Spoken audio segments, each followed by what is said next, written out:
Tim gabungan terdiri Basarnas Melaboh, BPBK Aceh Jaya, Tim SAR Pelabuhan Calang, beserta TNI Polri, dan dibantu masyarakat berhasil mengevakuasi 2 jasad diduga pengungsi Rohingya yang mengapung di Laut Aceh Jaya.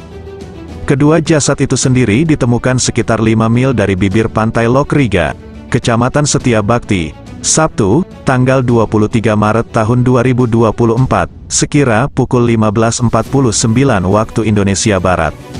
Saat ini, kedua jasad itu sudah berada di kamar jenazah RSUD Toku Umar, Calang. Sekda Aceh Jaya menyebutkan, jika jasad yang mengapung di Laut Aceh Jaya lebih dari 3 orang, sebagaimana yang dilaporkan awal oleh masyarakat. Menurutnya, berdasarkan keterangan dari para nelayan, ada sebanyak 8 jasad yang mengapung di Laut Aceh Jaya. Yang mana ke-8 jasad itu sudah dilihat oleh nelayan setempat.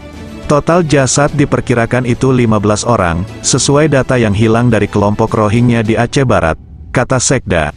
Hanya saja yang sudah ditemukan titik keberadaan jasad itu ada 8, sebutnya.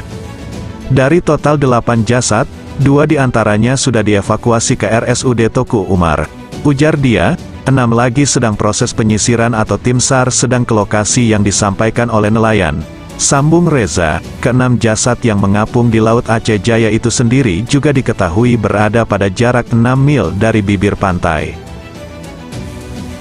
Petugas Badan SAR Nasional, Basarnas, menemukan para imigran Rohingya yang terombang-ambing di Laut Lepas Perairan Aceh Barat, Kamis, tanggal 21 Maret tahun 2024.